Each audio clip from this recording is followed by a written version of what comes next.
José, ¿qué tal? Muy buenas. Hola, saludos desde Estocolmo, Sergio. Muy bien. Oye, déjame un segundo que voy a contar cómo vamos a hacer esta conversación. Total 45 minutos de duración, José, pero lo dividimos en dos partes. 30 minutos vamos a conversar sobre lo que tenemos planeado y luego 15 minutos, oye, si alguien de los asistentes nos quiere realizar una pregunta o incluso Alex o nosotros, pues nos quedamos 15 minutos extra. Para todos los asistentes, recordar, preguntas, hay una sección de preguntas, ahí nos las podéis ir dejando para que no se me pierda ninguna y se la pueda trasladar a José. El chat lo utilizamos pues, oye, para intercambiar pareceres, comentarios, apreciaciones, etc. ¿Vale? ¿De qué hablaremos hoy? José, hoy vamos a hablar de HR Analytics o de People Analytics. Vamos a hablar de qué es Data Scientist, que eres un experto y nos vas a poner en órbita. Oye, ¿qué casos prácticos o curiosidades conoces? Y cuánto de lejos y estamos preparados los departamentos de recursos humanos. ¿Vale? Con todo esto, pues oye, José, bienvenido. Yo creo que podemos empezar. Que es, si quieres, me gustaría, José, en un minuto, si te es posible, 2 minutos, quién eres, qué estás haciendo, un poco que te conozca la audiencia, por favor. Bueno, un saludo a todos. Yo soy graduado de la Universidad Politécnica de Cataluña por telecomunicaciones. Después de hacer telecos, estuve 2 años en Alemania trabajando de consultor de Java para Deutsche Bank y otras empresas. Y como no me gustaba ser consultor, decidí hacer un doctorado en Japón, en Tokio. Y disculpa un segundo. Hi. ¿Qué está? Parece que estés en un Starbucks. Estoy en un hotel y acaban de venir. Estoy en la zona común del hotel.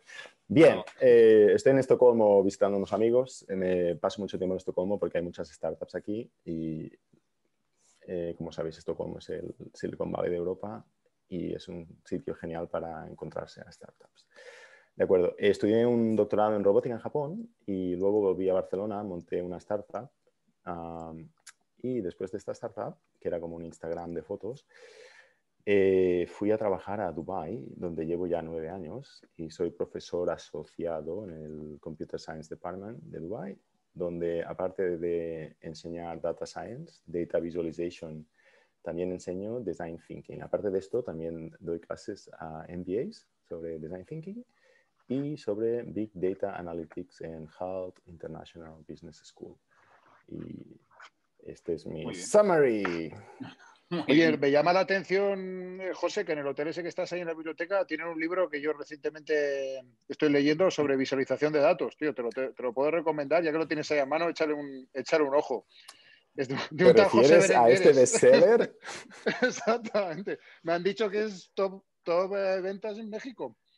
Sí, Ahí sales y tú. además fue muy curioso porque lo hicimos en inglés, como siempre, primero, y luego una amiga me dijo, oye, que en México hay un mercado muy grande y los libros técnicos no se traducen al español, pero hay managers que no hablan bien español en posiciones muy altas en muchas empresas. Y en Sudamérica es verdad que a veces nos olvidamos que es nuestro mercado natural.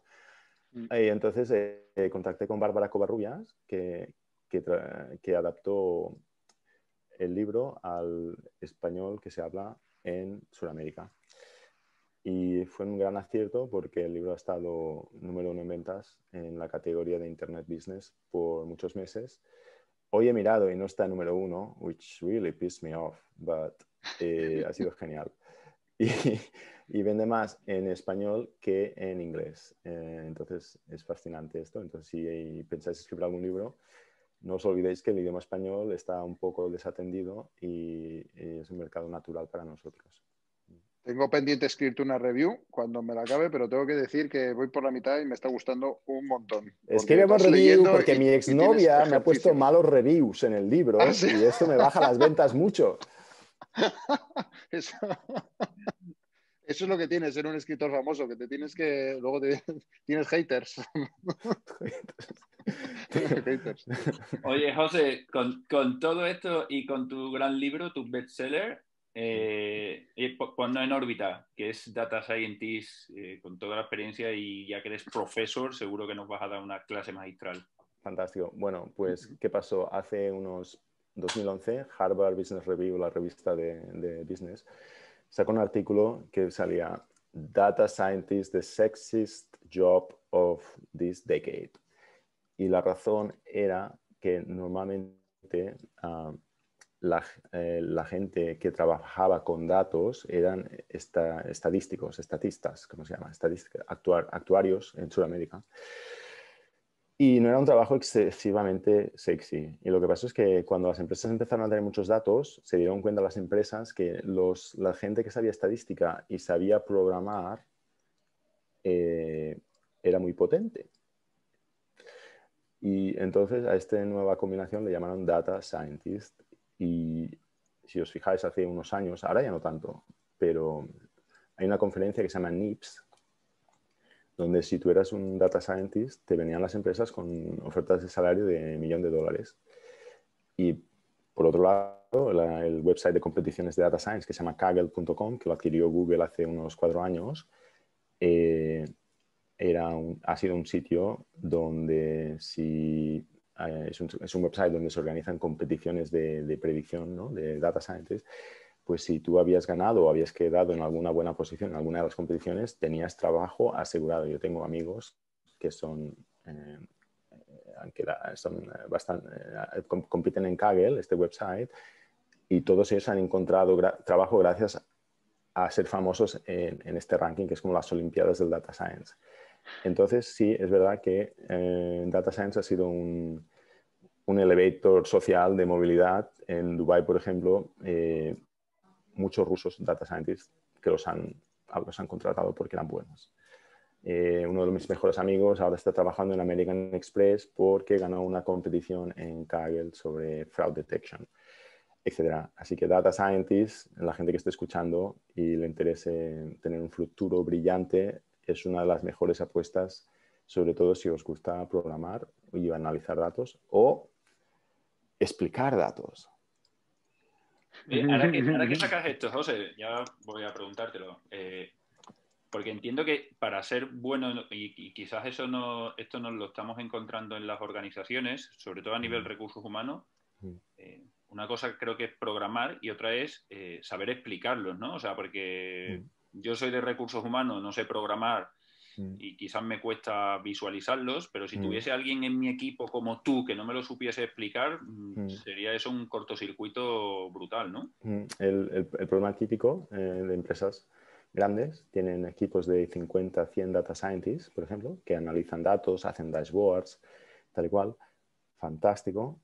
Pero este tipo de personas no necesariamente es extrovertida o le gusta explicar datos o le gusta conectar los datos a modelos económicos de marketing, que es lo que realmente hace útil los datos, ¿no? Por ejemplo, mis conocidos de data scientists, les encanta analizar datos, pero no les gusta nada la parte de marketing, la parte económica o la parte de traducir los datos a business, a negocio o a ideas de negocio. Entonces, lo que realmente hace útil este análisis es cuando lo conectamos a la parte de negocio y no todos los data scientists les gusta, no todos los programadores les gusta o son adeptos a ello. Entonces,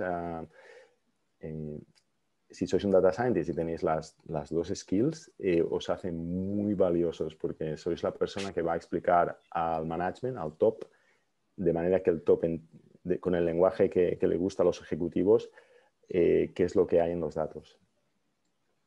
Genial.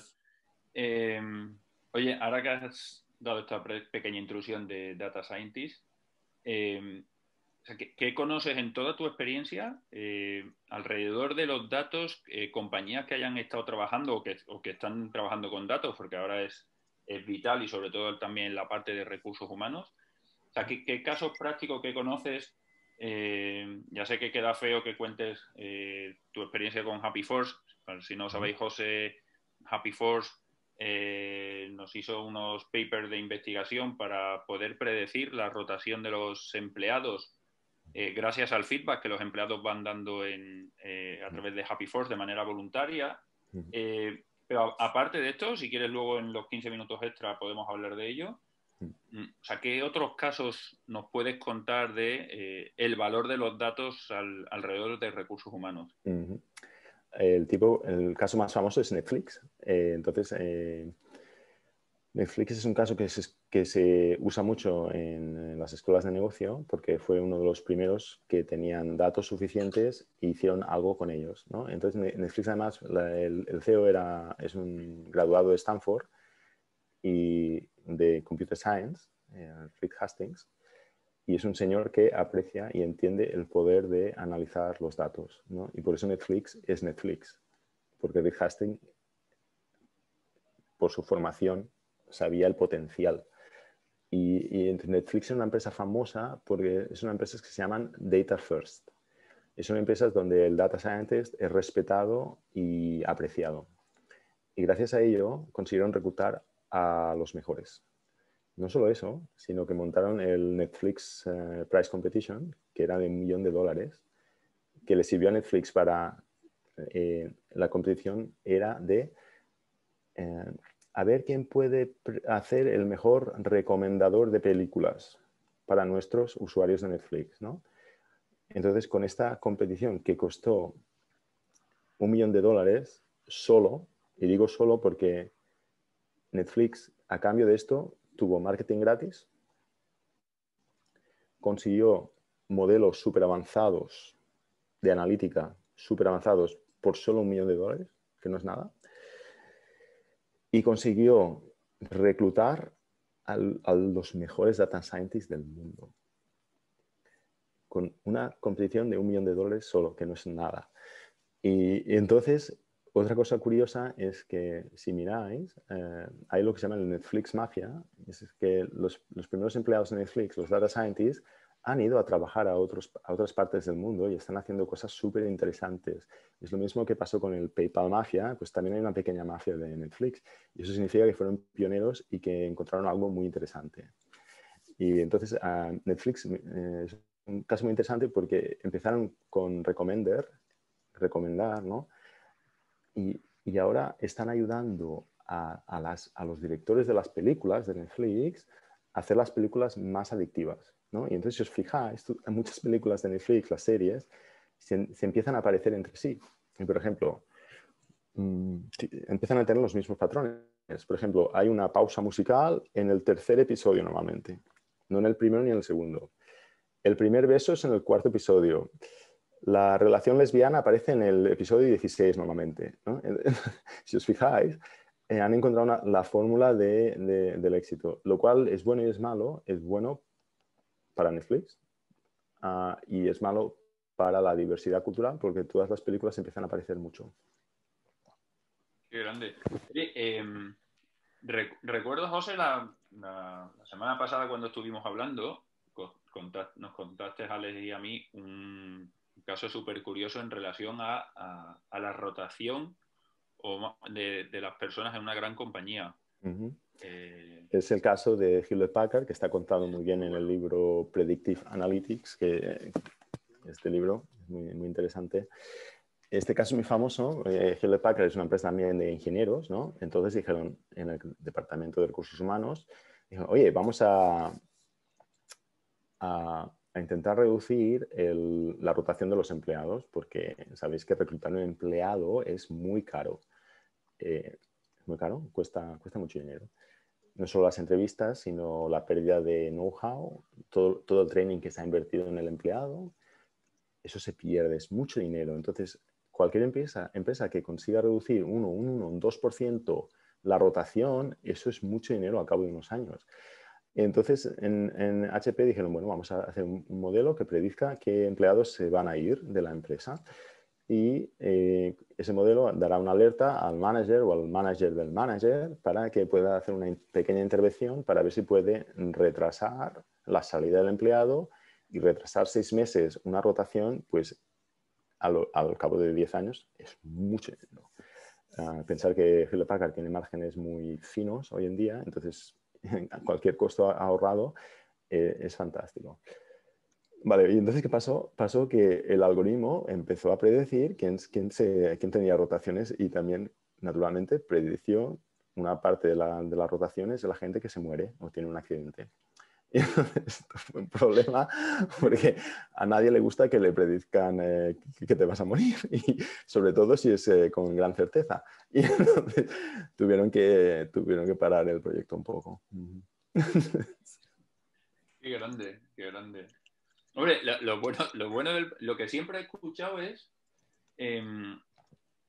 que la predicción tiene éxito, pero que cuando la pones en marcha, claro, deja de tener éxito porque tú pones iniciativas para que esa predicción no se cumpla. Es decir, oye, si yo te estoy diciendo que se van a ir 15 empleados en los próximos 3 meses, claro, tú pones iniciativas para que no se te vayan los 15 y al final se te van 10.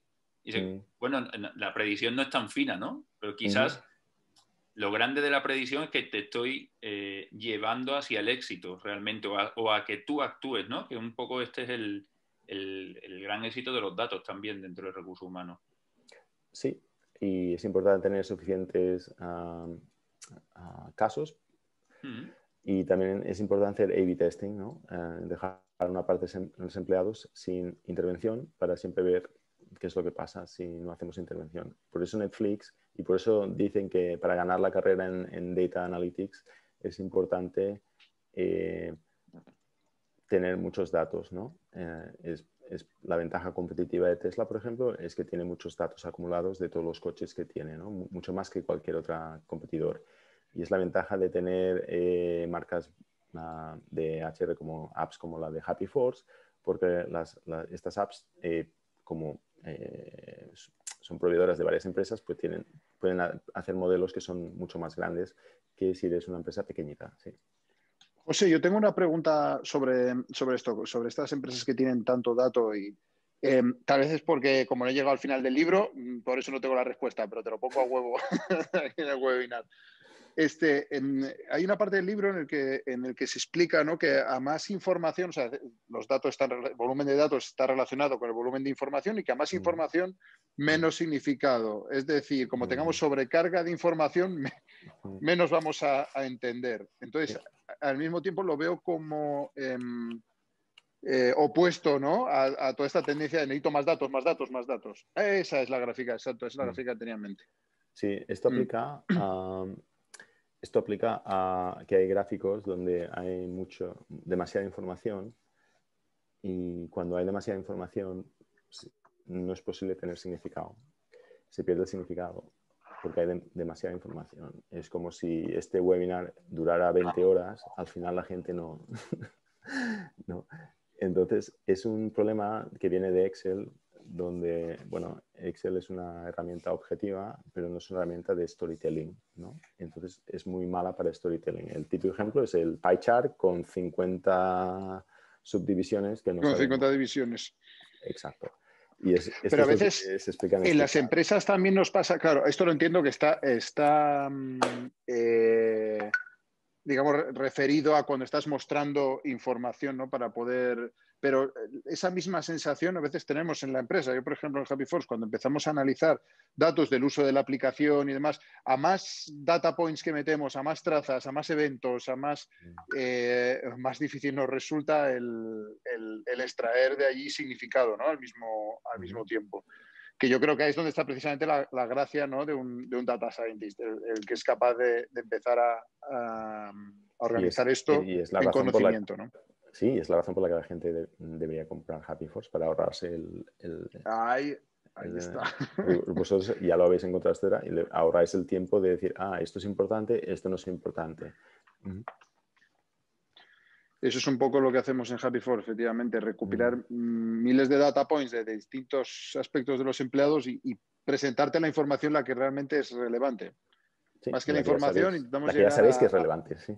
Arriba de todo de la pirámide, ¿no? Más que información es al conocimiento, ¿no? Sí, este es otro gráfico muy bueno. Sabiduría. Ahí está.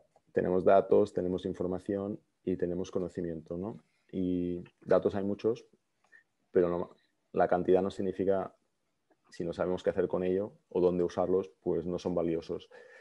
Si los sumarizamos un poco, normalmente tenemos información, por ejemplo, en un gráfico, pero esto tampoco es muy útil. Lo que es útil es cuando linkamos nuestros datos a algún framework de conocimiento, algún marco de pensamiento, por ejemplo, teorías económicas, teorías de marketing. Entonces es realmente donde podemos decir, aquí puedo aplicar yo y accionar y hacer algo con estos datos. Y esto es algo que tampoco se enseña en las escuelas técnicas ni en las de data scientists. La razón era porque estaban muy centradas en programación y en estadística. Muy bien, tío. José, Muy bien. tenemos una última pregunta, Sí. que es si crees que en tu experiencia, e insisto, que sé que nosotros hemos hecho un paper, pero al final somos una herramienta que capturamos datos, pero ¿tú crees que los departamentos de HR, ¿vale?, están preparados o explotan esa sabiduría de los datos? Porque, claro, la gran duda que yo tengo es, joder, el primer ejemplo que nos has puesto es Netflix, y al final siempre estamos asociando datos, como bien tú dices, ¿vale?, al negocio, al marketing, etcétera. Pero en las organizaciones, en pequeñas, medianas o grandes, pues las personas también son importantes o cuentan, o eso... Pues mira, me alegra mucho que me hagas esta pregunta. Esta semana me han llamado del Consejo Supremo de mi universidad y me han dicho, tenemos una emergencia, está pasando esto, estamos perdiendo alumnos, pero sabemos que tú eres un gran data scientist y tú vas a salvar este Titanic que se está hundiendo con data science. Y bueno, vale, efectivamente, me han llamado ahí y me he traído el scuba diving equipment porque esto es... data science, a ver, no es la solución de cuando el Titanic se hunde, es la solución 6 meses antes. Y bueno, es chocante ver que muy pocas empresas, y ya no es Big Data o no Big Data, es muy chocante que tienen datos, pero no hacen nada con ellos. Y entonces van a ciegas. Y muchos insights que podrían tener, pues no los tienen simplemente porque no hacen los charts ni visualizan. Y porque, claro, todos vamos con el agua al cuello, pero, ostras, gastarte 2 horas de un data scientist que te analice lo que está pasando con tus clientes, o por qué los alumnos se van de una empresa, o por qué los empleados se van de una empresa, y que las razones principales. Esto vale mucho. Esto vale mucho. Por ejemplo, José, en los distintos tipos de análisis, yo creo que hay uno muy sencillo, que luego, aunque tenga sus limitaciones, pero de entrada simplemente un análisis correlacional. Es decir, en el caso este que ponías de la universidad, oye, igual es que, ¿qué relación hay entre cómo está mi personal docente y el que los alumnos se queden o se vayan? Porque te puede pasar que que los datos no te detectan ninguna relación, o que sí, o que te dice que hay una muy fuerte relación, ¿no?, entre estas dos variables. Sí, por ejemplo, en una universidad que el nombre no lo voy a mencionar, hicieron la encuesta exit, ¿no? Y entonces la mitad de los empleados decían que estaban contentos de haber trabajado ahí y la otra mitad decían que, bueno, más o menos, y una mitad decía sí, muy, muy contentos, y de la otra mitad un cuarto decía más o menos y un cuarto decía no. Entonces miraban los datos y decían, hombre, la mitad dicen que sí, esto es fantástico. Y le digo, a ver, si haces el Net Promoter Score, que es dividir los fans, restar los detractores y normalizar, te sale un negativo, ¿no? Entonces, esto es muy malo, porque quiere decir que no importa cuánto marketing hagas, nadie va a venir porque tienes mala prensa, básicamente. Entonces, claro, esto es un ejemplo clarísimo de tener datos, primero no usarlos y luego cuando los usan, no conectarlos a marcos de referencia estándar que realmente te convierten esos datos en conocimiento accionable, y luego está qué hacer con ello, ¿no? Que ya viene la parte de wisdom y dice, bueno, pues vamos a hacer un plan de choque para cambiar esto. Entonces, hay mucho trabajo que hacer, hay mucho potencial en muchas empresas y herramientas como Happy Force son fundamentales, en mi opinión. Y comprad el libro de José. Gracias por el cross-selling. Bueno, casi No, comprar José, porque está casi regalado porque vale como un Starbucks. sí, la Café verdad es que latte. sí. La verdad es que sí. Yo lo he pirateado de todas formas, no es broma. Es broma. Es un honor que la gente piratee el libro, No, es mucho mejor que la verdad es comprarlo. la verdad es que sí. Pues sí, Sergio, ¿qué querías preguntar? Y yo. Sí, es que tengo una, José, porque tú dices, ostras, a mí en la universidad me han contactado, ¿no? Si, me hubiese gustado que me hubiesen contactado 6 minutos, hay 6 meses antes 6 para minutos antes de que trabajar. se hunda el Titanic, sí, sí. Sí, o sea, la cuestión, José, la gran duda es que igual trabajamos datos, pero es que voy a volver al inicio. Y perdona, pero es que igual no sabemos ni cómo gestionar los datos o voy a utilizar una frase que has dicho es, vamos tan ocupados que independientemente de lo que me digan los datos, yo sigo haciendo aquello porque es por lo que me evalúan o es mi objetivo y me olvido de por qué se van las personas. Esto es exactamente, y en la versión en española está, los 4 trogloditas que están empujando algo y viene uno con una rueda, que ha inventado la rueda, ¿no? Y los trogloditas tienen un carro con ruedas cuadradas, ¿no? Y el de la rueda dice, oye, que tengo esto. Y ellos, no, que estamos ocupados. We're busy. No. Es exactamente esto. Tira la rueda esa y ponte a empujar, hombre. Ayúdanos, ¿no ves que estamos aquí? Y tú tienes la rueda que se llama Happy Force y Analytics y usar un poco de Excel. Y no. Y es una pena. A mí me gusta mucho el enfoque José, si te fijas, es como un poco la base de la medicina china, ¿no? En el que decían que la medicina china es básicamente preventiva, que despedían al médico del emperador cuando el emperador se ponía enfermo. No es al revés, cuando me pongo, bueno, despedían, supongo que es un eufemismo, en aquella época igual le despedían la De cabeza la del vida, cuerpo. Exactamente. de la vida.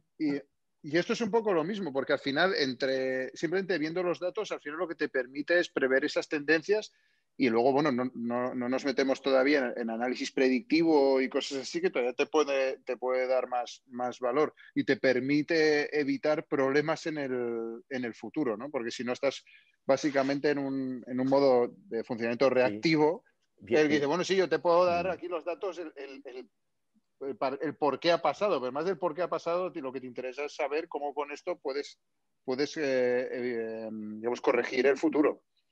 sí, y además las empresas que no usen datos han muerto y van a morir. Y esto lo vemos cada día. Por ejemplo, Amazon Delivery versus FedEx y UPS, por ejemplo, ¿no? Mira, Almudena acaba de comprar el libro, dice, me tengo que ir a otra reunión para acabo de comprar el libro. Gracias, Almudena. ¡Gracias! Gracias. You will love it. Que las empresas que no usan datos van a morir. Entonces, se ve muy claramente, por ejemplo, Amazon Delivery y FedEx. Que FedEx era una empresa muy potente antes y ahora no lo es tanto. ¿Y por qué? Pues porque Amazon, cuando tiene que enviar un paquete, o sea, no todos los deliveries, no todos los paquetes tienen el mismo profit. Entonces, ¿qué hace Amazon? Pues se queda las líneas más rentables y las menos rentables se las pasa a FedEx y a UPS. ¿Y